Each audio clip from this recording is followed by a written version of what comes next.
India is a country that lives in several centuries simultaneously. We have people living back to back from the 18th, 19th, 20th and 21st century, and India's people at any given time and place encapsulate all the contradictions that come from being a multilingual, multi-religious, multi-ethnic society. And so it is with the position of women. On the one hand, we've had a woman prime minister before anywhere else in the world. We've had very important women in very important positions even today. But on the other hand, the sad fact that female foeticide is being practiced in 21st century in India, and to a degree that should really chill us to the bones. I find it deeply disturbing that not enough attention is being paid to the issue of female foeticide. The fact is that in many states in India, particularly in Haryana and Punjab, the male to female ratio is going down as low as 798 to 1,000, 798 girls to 1,000 boys. It's largely happening because with the development of technology and sex selection tests, a lot of people go in for sex selection tests, and when they find out that it's a female fetus, they abort her. Surely from any perspective, particularly a human rights perspective, this should not be tolerated.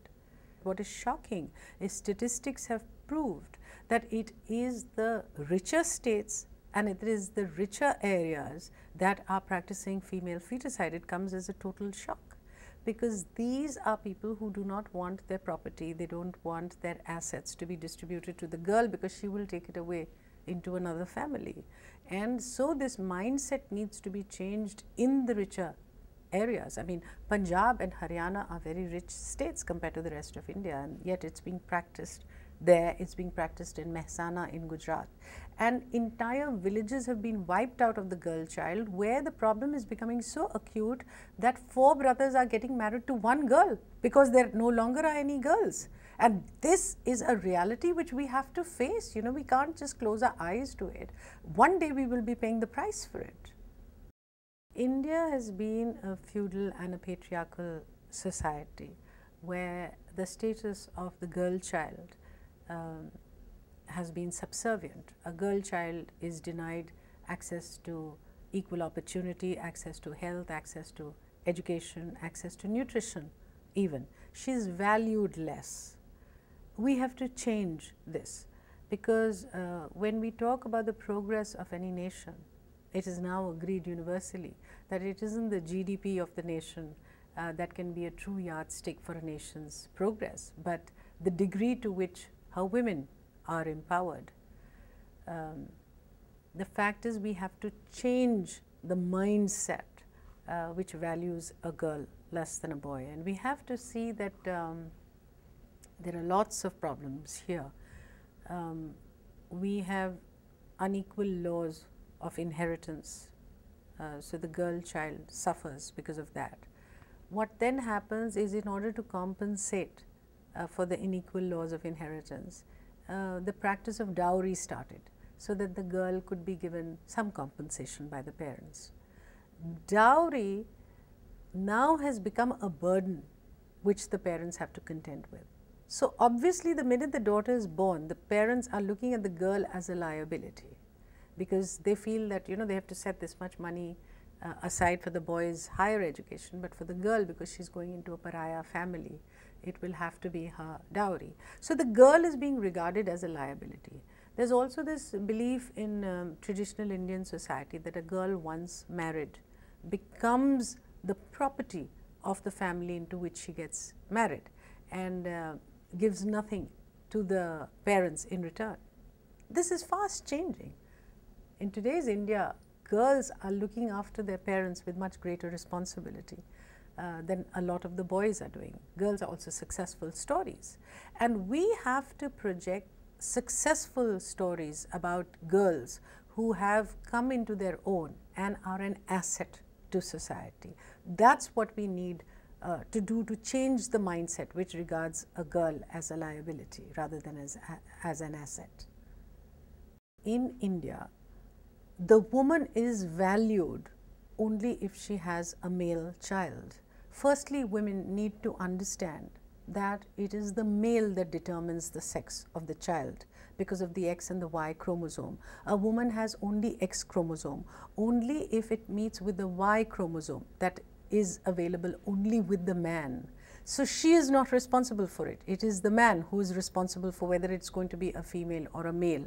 So first she has to stop blaming herself, and then she has to recognize that it's a hard struggle, but she actually must put her foot down and say that I will not allow this to happen. And for that she needs to rally support from her friends, from her neighbors. She has to talk about it, because imagine if she was denied the right to be born. Why should she?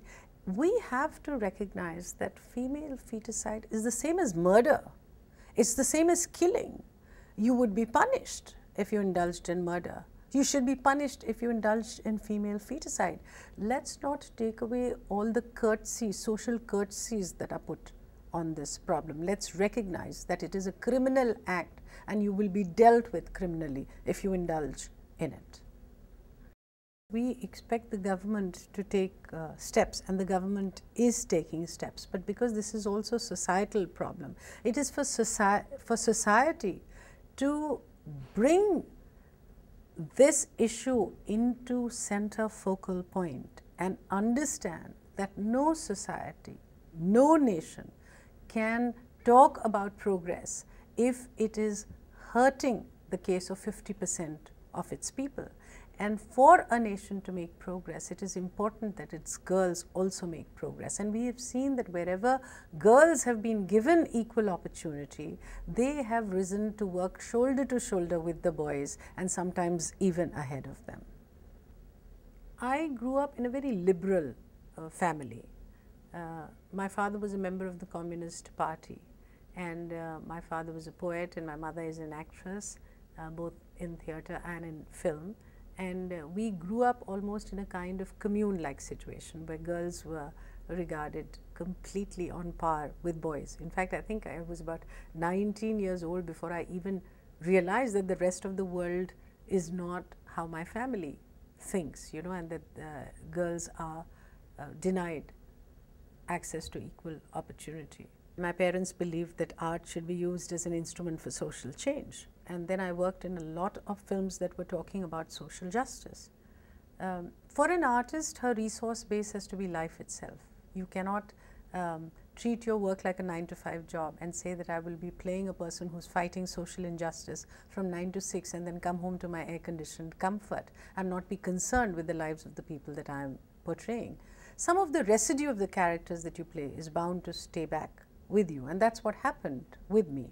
I think where I am at is a result of my parental upbringing and also the kinds of films that I did. I think celebrities in India have a voice and people listen to them, and I think it's important that we use it in a way that is constructive for society.